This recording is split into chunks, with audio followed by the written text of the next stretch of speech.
No, I was older than that. I was a senior in college. Okay, so you're about 22 or so? I was 21. 21. Okay, so you clearly remember as an adult the impact of that situation. Well, for me, that was a small impact. I wound up being the last judge hearing the James Earl Ray matter. Did he, in fact, assassinate Dr. Martin Luther King? And had he not died and his local attorney not died in close succession, it would have been my finding that he was not the gunman. That Remington 760 Game Master they've got in the Civil Rights Museum is not the murder weapon. It's not even close. And it was a two-man hit team that killed him from the fire station dormitory. It wasn't the flop house, and it wasn't in those bushes. So, yeah, I got into the deep details of Dr. King, and that 3 or 4 year period, that case was kicking around in front of me. So you're saying that the James Earl Ray did not kill Martin Luther King? No, he didn't. Even, See, even though most people, well, he was didn't convicted kill for him. it, right? He didn't kill him. It's interesting, the homicide file for the Memphis Police Department reaches the same conclusion back in 1968. They entered their file in protest to the DA's office. Their conclusion was Ray is not the gunman. He was not even in Memphis that day. We know conclusively where he was. So why do you think he got convicted for the murder? Well, he didn't get convicted. He pled guilty. You have to understand, though the news media puts it out as he was the self-confessed killer of King, that's not true. All through the transcripts, the entirety of the record, he never confessed, and often he said, I never said I killed King. I didn't kill him. I'm pleading cause of Alford.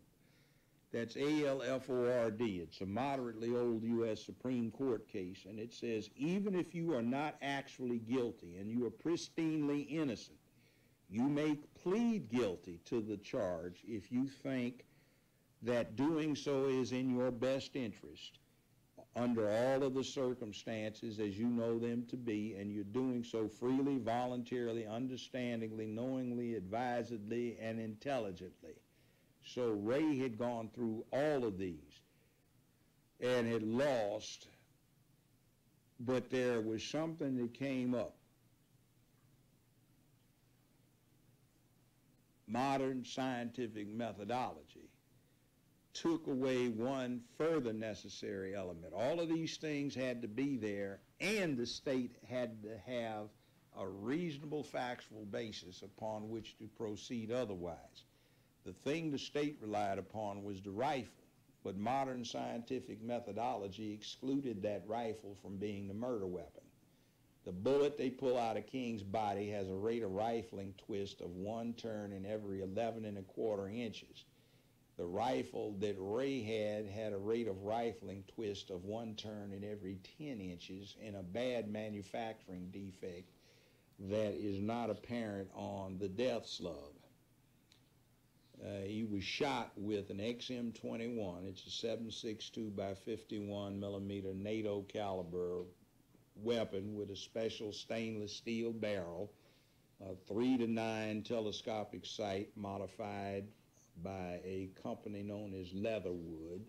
It was a Redfield sight, and they used special subsonic ammunition with a suppressor on the end to reduce the velocity of the bullet to below supersonic to confuse the sound signature. The shot came from the dormitory in the fire station through a window that had been slightly parted. They were several feet inside. It was a 2-man team, a spotter and a shooter.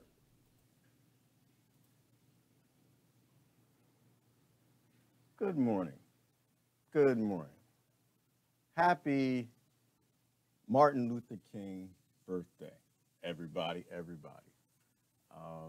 I don't want you to be confused, though. I have no real analysis on the death of one of our kings.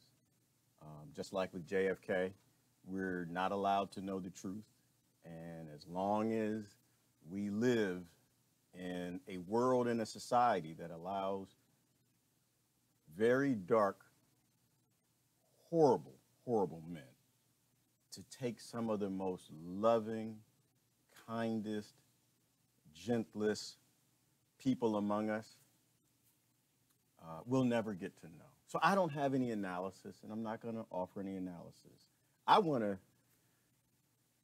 listen to two of my favorite speeches of King, and I want to talk about three of the ills of society that still plague us today that he spoke of. One of my greatest concerns on this wonderful day that he was born is a lot of people who have no idea who Dr. King was, what he stood for, and probably never listened to a minute of his speeches, have an awful lot to say about Dr. King. They have an awful lot, a lot of politicians who stand for absolutely nothing Dr. King stood for in terms of unity and these three important things. We'll give all types of speeches, and they'll thank him, and they'll cheer him, and they'll have his picture up. And I think I'll leave it up to everyone to kind of decide if the groups that they're in are groups that actually respect Dr. King and the things he stood for, that they actually are a part of groups that are supportive of that dream or supportive of the exact opposite of that dream. And I'll leave that out. I'm not interested in arguing or discussing that in too deep detail with anyone. But I'm just kind of starting this out on that was Judge Joe Brown.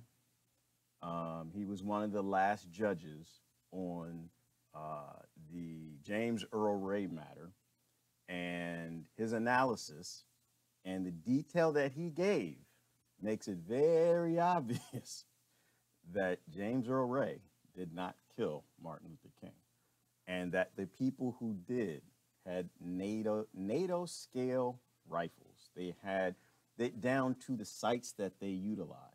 And it makes you really, really wonder what happened. What did they hear? What information does Judge Brown have that we don't seem to get to know? Actually, I posted a link earlier. It was the King's FBI files. And if you take a look at them, they look just like JFK's files. Redacted, redacted, redacted, redacted. You don't get to know any of the real details of the people who came together who actually killed Martin Luther King. Another thing he said in the interview, and I'll post the interview for you guys if you want to watch the whole thing in the comments, but that there were 4 to 5 patsies, and he was just the one that was chosen. That he actually pled, he didn't plead guilty, he took a plea out, which basically said, I'm innocent, but for the sake of my well-being, I accept this guilt. Very, very powerful. Very, very powerful. I think that if we actually find out, based on everything that I've seen, both Martin Luther King and John F. Kennedy were assassinated for the same reasons, and perhaps by some of the same people, if not people power structures.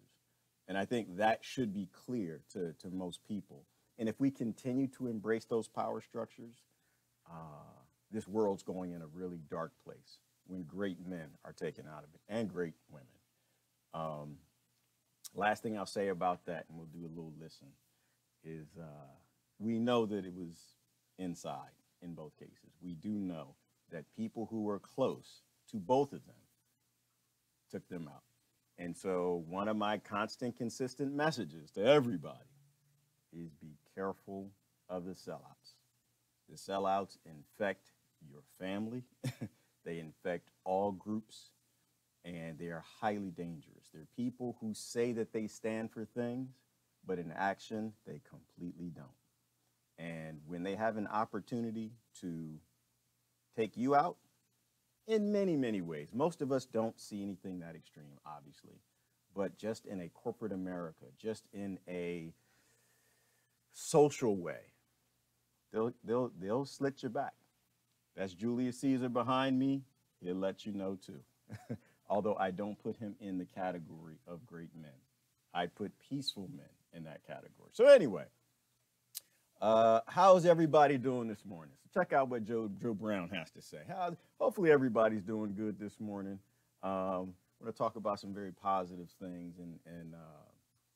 and look at some of the things that it's quiet. You guys can barely hear me. Somebody said they can barely hear me. Is this any better?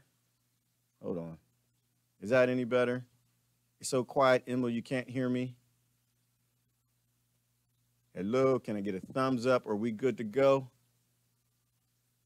I guess what I'll do is I'll hold the mic up. I think the mic is actually at maximum. Yeah, it's at maximum, so I can't do that. So, all right, I got a thumbs up, so I'm gonna go. I'm gonna say, Emil, crank the volume up. Crank the volume up. People can hear me. Okay. So, and mostly it's not gonna be me speaking. I like to listen. I like to listen to people who are a lot smarter than I am. And when it comes to JFK, on his day where I focused on him, I just wanted to hear his speeches. I wanted to hear him talk. When it comes to Martin Luther King, same thing. I just want to sit back and listen, and I like to shut up. I want to interject. I definitely want to hear some of your commentary and see some of your commentary, but I mostly want to kind of listen. When some of our previous leaders, the things they say all sync up, or the important things all sync up, and they're all giving us the same warnings, and they're all telling us to be leery of the same issues, we really need to pay attention. And Dr. King, JFK, even Eisenhower jumped into that camp. They all spoke the same things. John Lennon. We need to become a citizenship of the world. We have to start thinking bigger than the little stork lotteries that we were given and that we were born into. So being that I am a big anti-war person, I don't believe in anyone's decisions under any means to go take a human life for whatever politic idea that they have. I'm completely against that. So I want to start off and listen to what Dr. King has to say in his Vietnam War speech. So if y'all would hang out with me for a little bit, let's go there.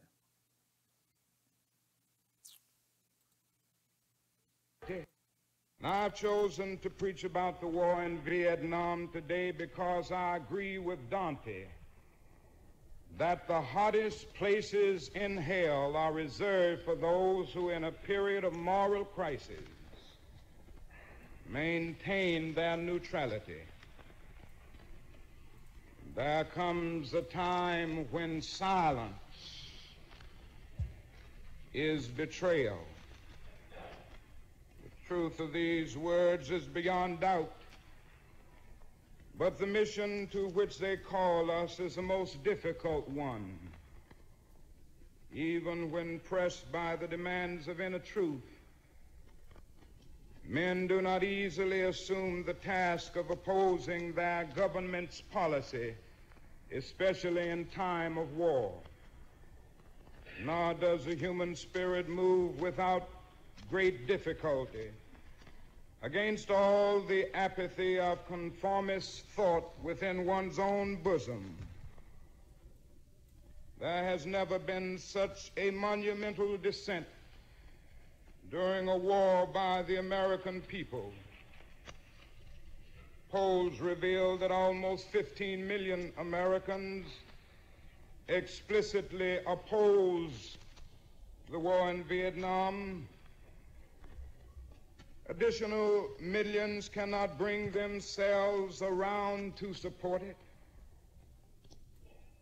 This reveals that millions have chosen to move beyond the prophesying of smooth patriotism to the high grounds of firm dissent based upon the mandates of conscience and the reading of history.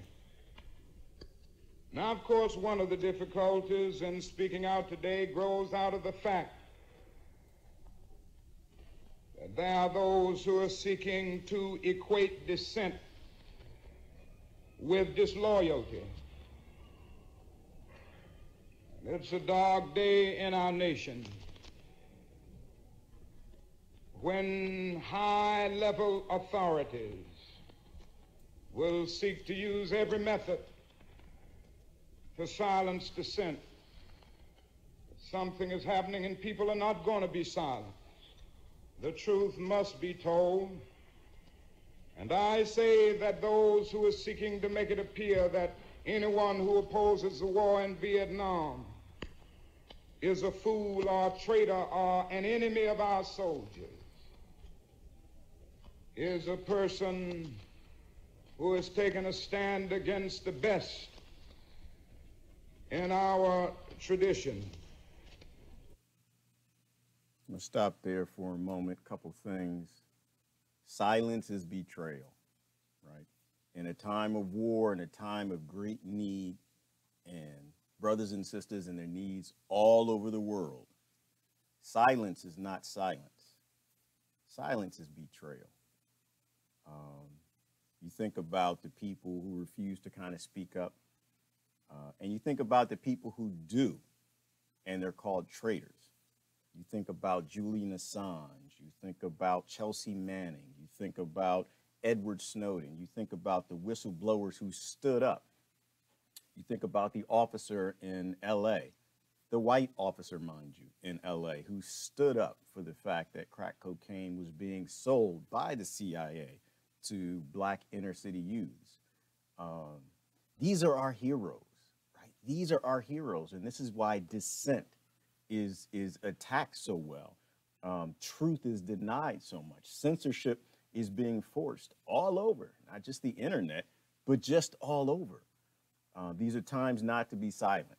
These are times to speak the truth. These are times not to betray people, even people in the past that may have betrayed us. These are the things that Dr. King taught. He didn't teach hate.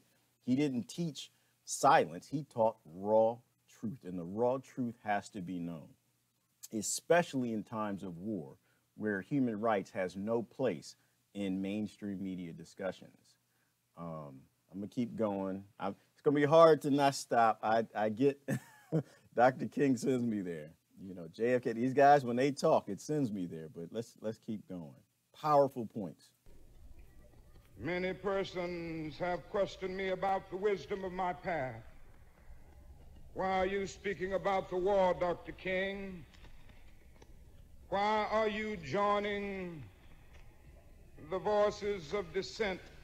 Peace and civil rights don't mix, they say. And so this morning I speak to you on this issue because I am determined to take the gospel seriously. There is at the outset a very obvious and almost facile connection between the war in Vietnam and the struggle I and others have been waging in America. A few years ago, there was a shining moment in that struggle. It seemed as if there was a real promise of hope for the poor, both black and white, through the poverty program.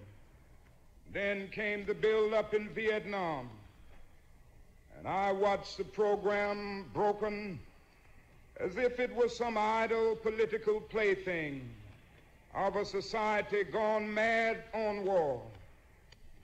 And I knew that America would never invest the necessary funds or energies in rehabilitation of its poor so long as adventures like Vietnam continue to draw men and skills and money like some demonic destructive suction tube.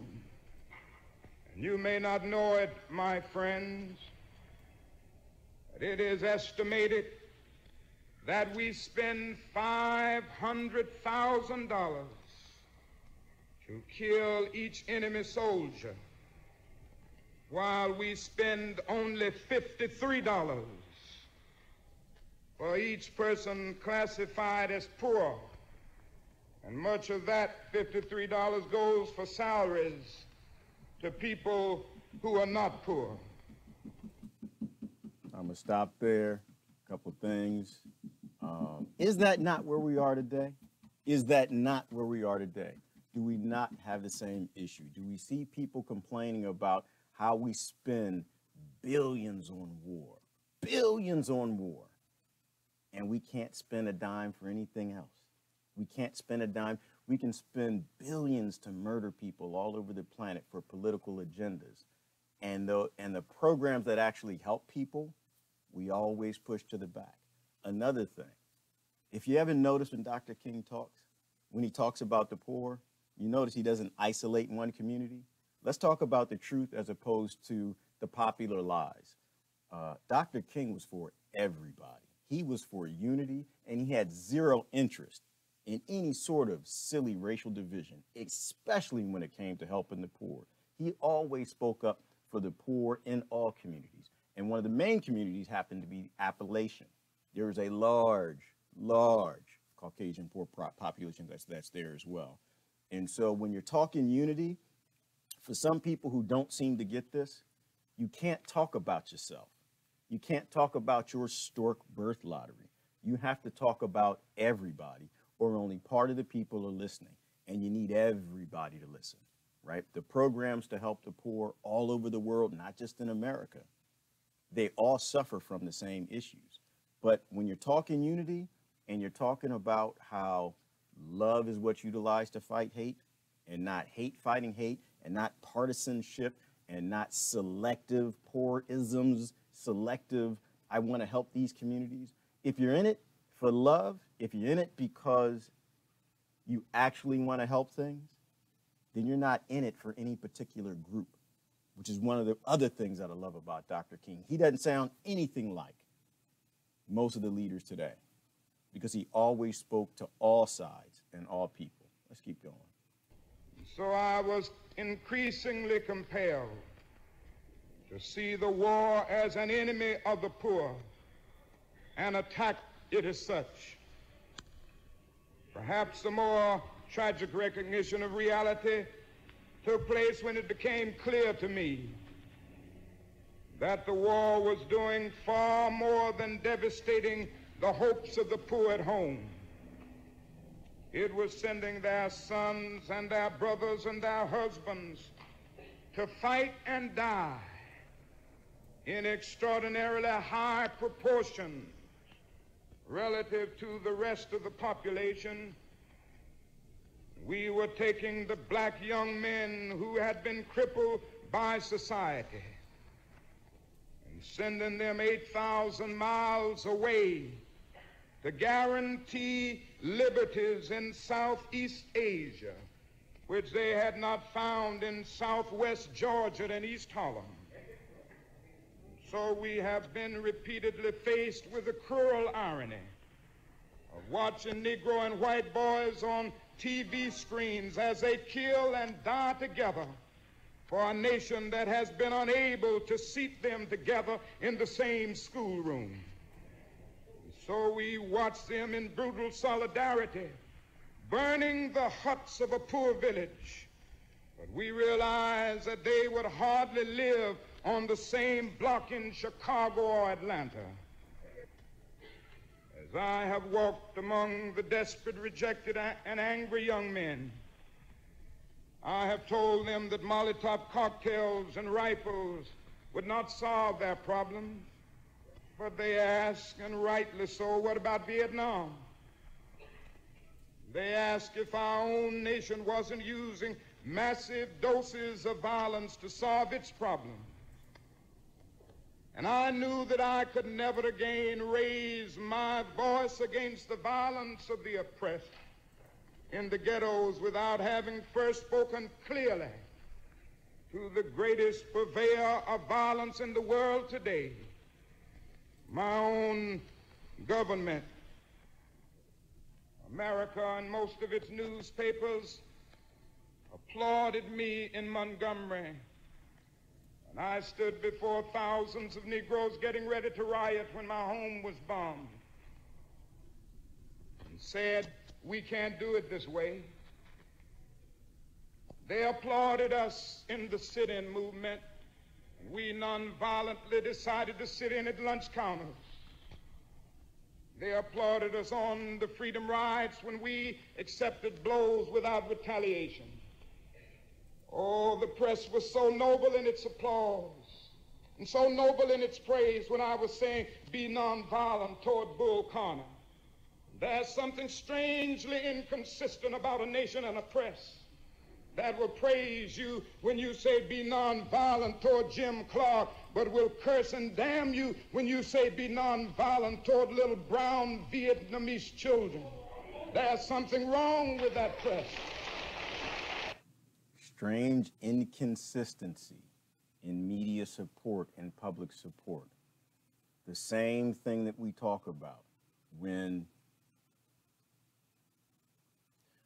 people talk about love and you show love to the wrong group and you don't get the attention you get. That's selective love. Right? You're not supposed to love the Vietnamese. You're not supposed to love the Yemen, not as much. You're not supposed to love this race or that race. You're not supposed to love the Palestinians. You're not supposed to. Are we not still there today? Who is the biggest purveyor of violence all over the world? And everybody knows it. You know, I could say it, but I don't really have to. What are the two biggest groups in that country? The two biggest political groups. And what is what things do they sync up on? They sync up on all the things that Dr. King talked about. This is why I don't have a whole lot of interest when politicians start to talk about Dr. King. And Dr. King hated pretty much everything that they all stand for.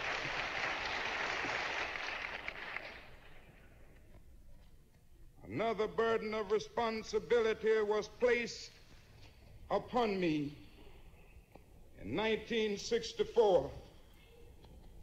And I cannot forget that the Nobel Peace Prize was not just something taking place, but it was a commission to work harder than I had ever worked before for the brotherhood of man. This is a calling that takes me beyond national allegiances, but even if it were not present, I would yet have to live with the meaning of my commitment to the ministry of Jesus Christ. To me, the relationship of this ministry to the making of peace is so obvious that I sometimes marvel at those who ask me why I am speaking against the war. Could it be that they do not know that the good news was meant for all men, for communists and capitalists, for their children and ours, for black and white, for revolutionary and conservative?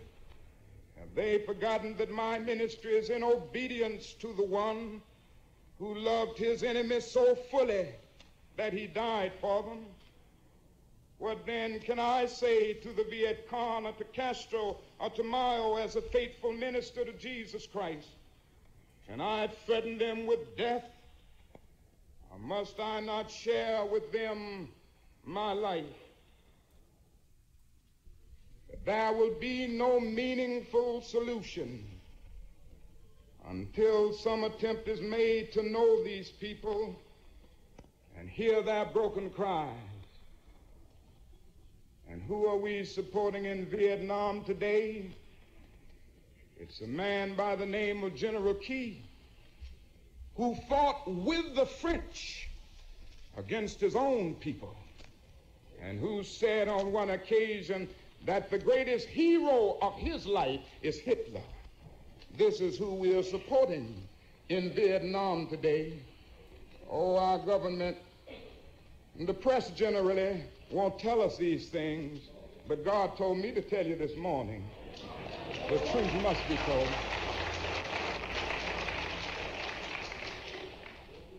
And all the while the people read our leaflets and received regular promises of peace and democracy and land reform. Now they languish under our bombs and consider us, not their fellow Vietnamese, the real enemy. They see the children degraded by our soldiers as they beg for food. We have destroyed their two most cherished institutions, the family and the village. We have destroyed their land and their crops. This is the role our nation has taken, the role of those who make peaceful revolutions impossible by refusing to give up the privileges and the pleasures that comes from the immense profits of overseas investment. I'm convinced. I'm going to stop there. Main points to listen to. Nothing's changed. What he said then is completely true now. To love, he talked about where his love came from. And this is why I can't fathom why people have so much hatred for religion. Understand that when people act in the names of these religions that profess love in those books, they're not a part of those religions. He professed that his love came from Jesus Christ, a man who was known to have given his life for his enemies. You ever heard the phrase punch a Nazi? Ha ha ha, it's funny, isn't it? It's the complete antithesis of what Christianity is. It's the complete antithesis of what every major world religion believes. It's the complete antithesis of what Dr. King is teaching. This idea that you're supposed to be aggressively against your enemy. This idea that violence solves something and that hate actually fights hate. It doesn't. It always fails. Love fights hate. That's the only way you cure hate is with love. You are supposed to love your enemies and give your life for your enemies. You're not supposed to ignore your enemies because your political party or your group tells you to ignore them. That's not how we get anywhere. I'm doing this because I want people to understand who Dr. King is, and people don't take the time to listen. Everyone wants to post about it. Everyone wants to like it. Everyone wants to talk about, oh, Dr. King this. But all year long, all we see are people, politicians, leaders, and groups who want to do good, who want to be good, and everything they promote is completely the opposite of what Dr. King talked about. Every group. These are the things that we need to pay attention to, the smart people in our past. He talked about General Keyes, someone who idolized Hitler. You know, he got into the things that we didn't even know about back then, talking about overseas profits and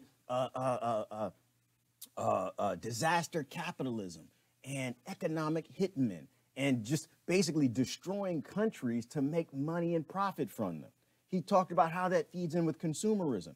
I'm going a little bit far, I get a little excited, but this is where hope comes from. Hope comes from the fact that somebody knew the truth back then. This young man is smarter. He knew more than most people in government today, or he certainly cared more enough to actually say the truth. Let's keep going. It's not about me. I'm listening, and I want y'all to listen with me. It's not about me. Just listen.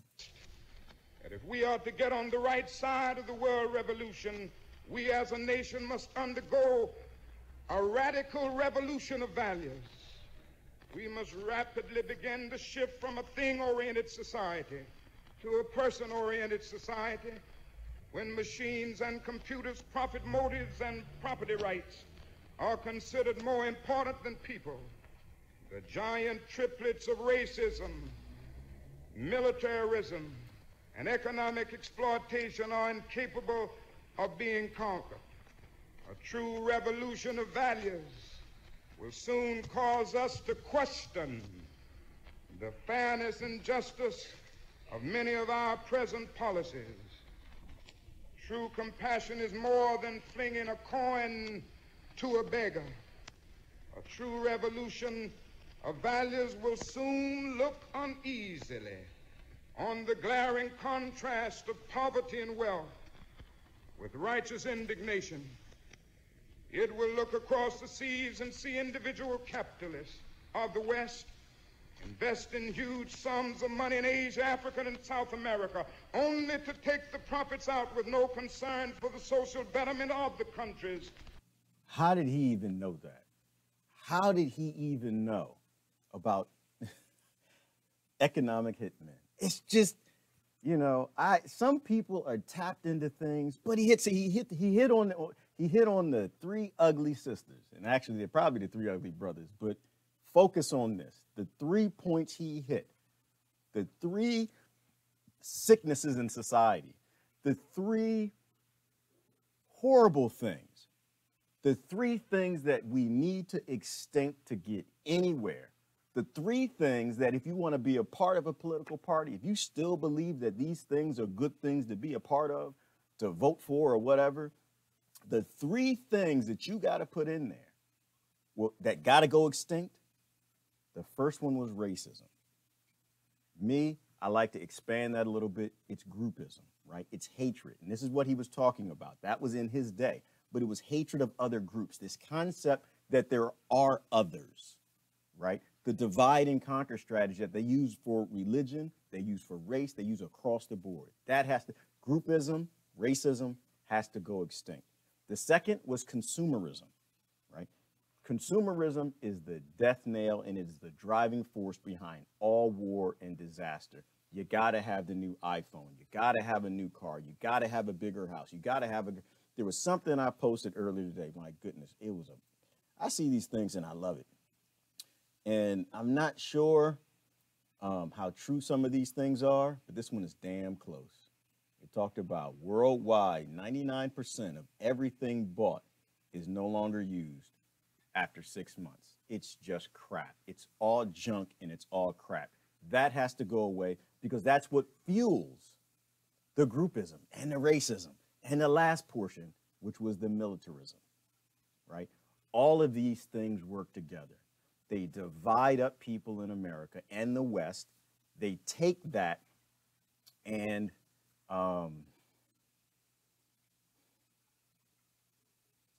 I'm sorry, y'all. I just got hit. I just saw a message. A friend of mine, her father just passed away, and it kind of threw me off. We have to get past this. It hits me that she just sent me that message because my father passed away recently as well, a couple years ago actually, and we have so many more things we can be doing with our technology. We have so many things we could be doing with our time. We have so many things that are much more important than the consumerism and the militarism and this idea of dividing up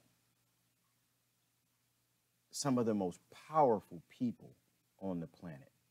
That is the Western world, and how we don't employ these things to help out the sick. We don't employ these things to help out the poor. We employ these things for greed, for consumerism, for profit. And they divide everybody up on this idea that we all don't have the same exact enemy in common. So, man, it's just. And say this is not just. It will look at our alliance with the landed gentry of Latin America and say this is not just. The Western arrogance of feeling that it has everything to teach others and nothing to learn from them is not just. A true revolution of values will lay hands on the world order and say of war, this way of settling differences is not just. This business of burning human beings with napalm, of filling our nation's homes and with orphans and widows, of injecting poisonous drugs of hate into the veins of peoples normally humane, of sending men home from dark and bloody battlefields, physically handicapped and psychologically deranged, cannot be reconciled with wisdom, justice, and love. A nation that continues year after year to spend more money on military defense than on programs of social uplift is approaching spiritual death. And it is a sad fact that because of comfort, complacency, a morbid fear of communism, our proneness to adjust to injustice, the Western nations that initiated so much of the revolutionary spirit of the modern world have now become the arch anti-revolutionaries. And our only hope today lies in our ability to recapture the revolutionary spirit and go out into a sometimes hostile world, declaring eternal hostility to poverty, racism, and militarism. A genuine revolution of values means in the final analysis that our loyalties must become ecumenical rather than sectional.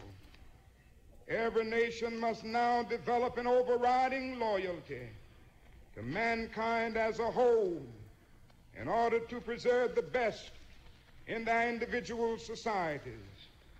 This call for a worldwide fellowship that lifts neighborly concern beyond one's tribe, race, class, and nation.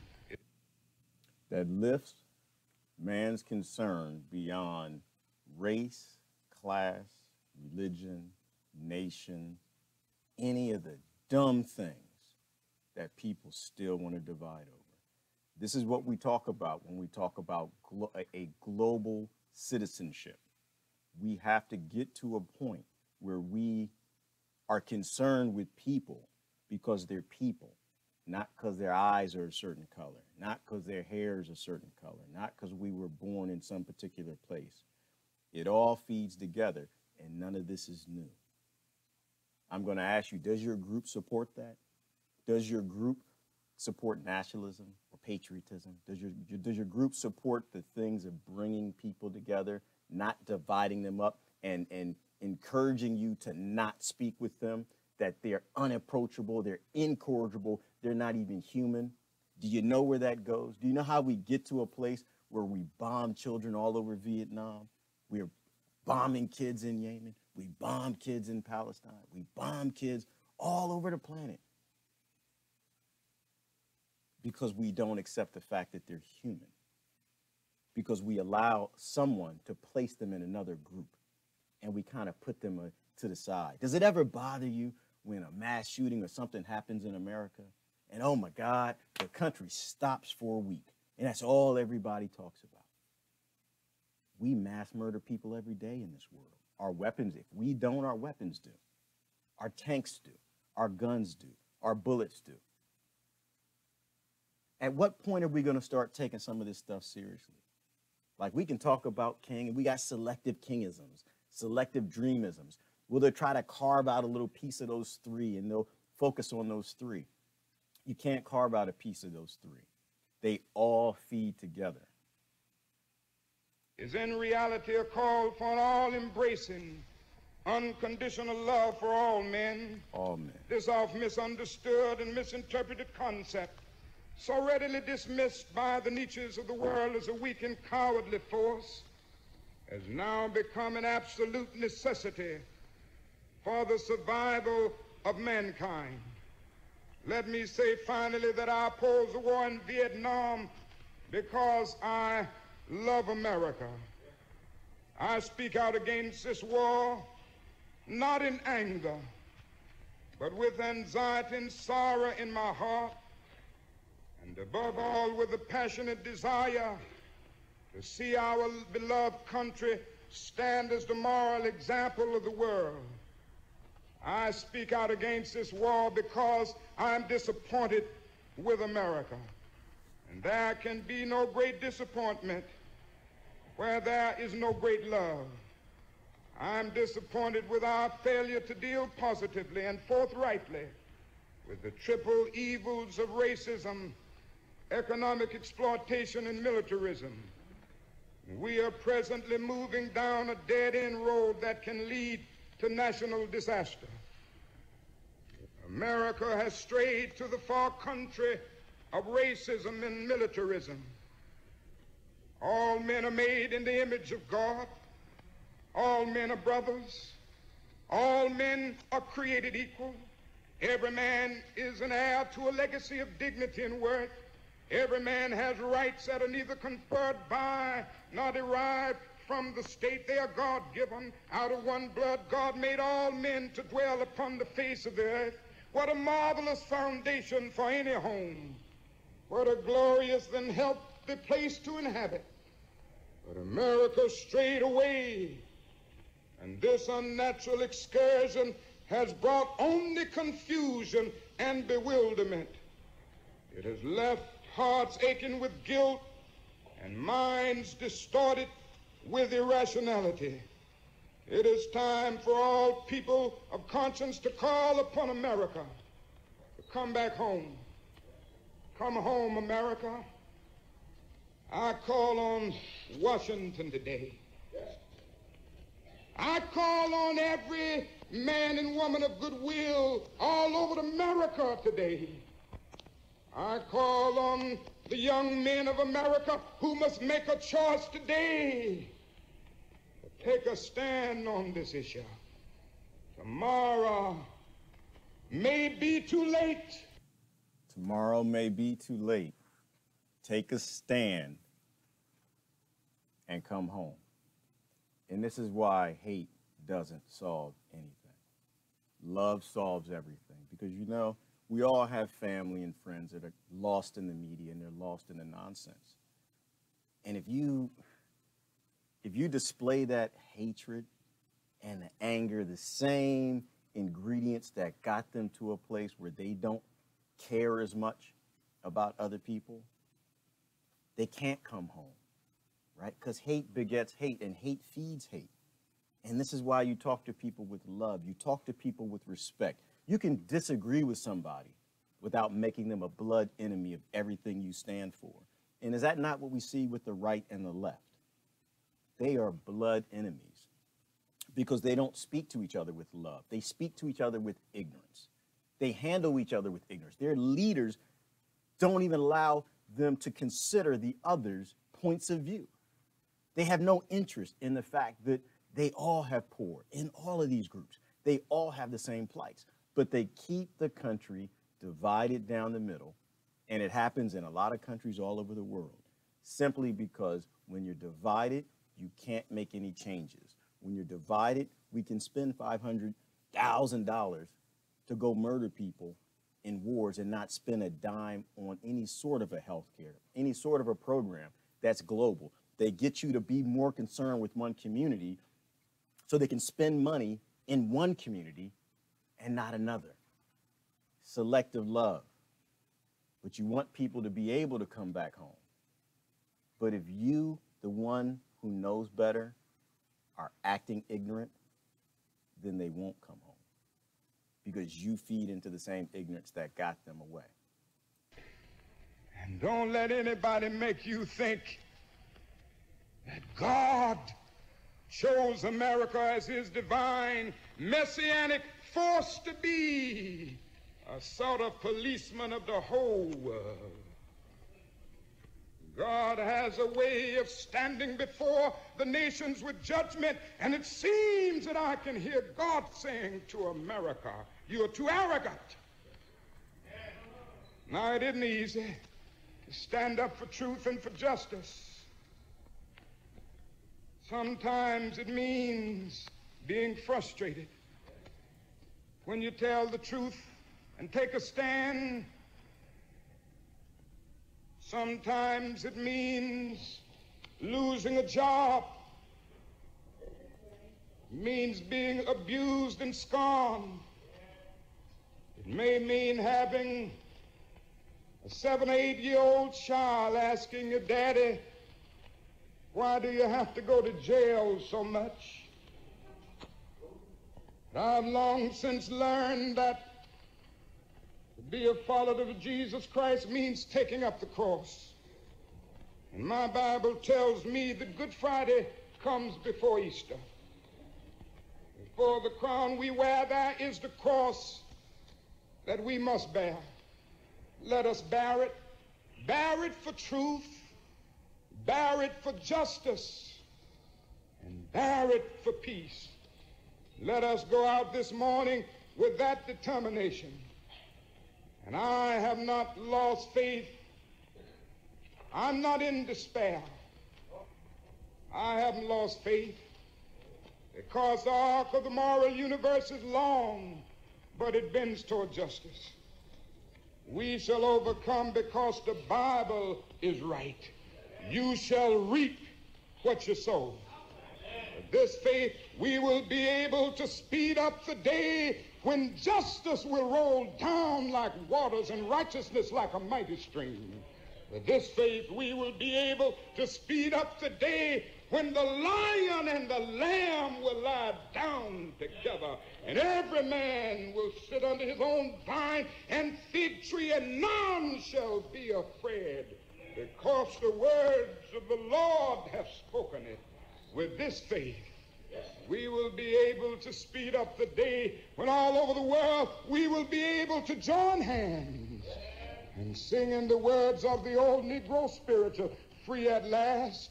Free at last, thank God Almighty, we are free at last. With this faith, we'll sing it as we are getting ready to sing it now. Men will beat their swords into plowshares and their spears into pruning hooks. And nations will not rise up against nations, neither shall they study war anymore. And I don't know about you, I ain't gonna study war no more. All right. So I actually wanted to do 2 speeches. I'm not going to do the other one right now. Got to make an important phone call. I'll come back later and we'll talk about the last speech. But you guys, you have to become what we talk about, right? It's important. It's pointless to pretend you have a heart and pretend you have a warm, unmelted soul and to act out of ignorance of your others. You have no others. Not if you're human. There are no others. We've completely gotten off of our path as a nation and as a civilization. But it's not too late. You know, Dr. King had hope, and we have hope today. But the thing is, you gotta be true. The thing that I see in not being in any sides and any little silly groups is that everybody is intelligent and they all can smell BS. They know if you're being true or if you're making the whole thing up. We find common ground as a human race, as a nation, as a West, as just human beings when we start letting our actions dictate the words that come out of our mouth. So I'm going to ask you today that if you do want to support Martin Luther King's dream, if you do want to talk about how he was such a great man, then make sure the groups that you're a part of, if you want to be a part of a group, isn't about racism and groupism. It's not about consumerism. And it's damn sure isn't about militarism, and endless war. Because if they do, then you don't have enough respect for our brother Martin Luther King. All right, I'm gonna come back later, you guys. I do want to do a second speech, but I just got a message from a friend and I need to make a very important phone call. So you guys have a wonderful day. Hopefully I'll catch you later on today. Bye-bye.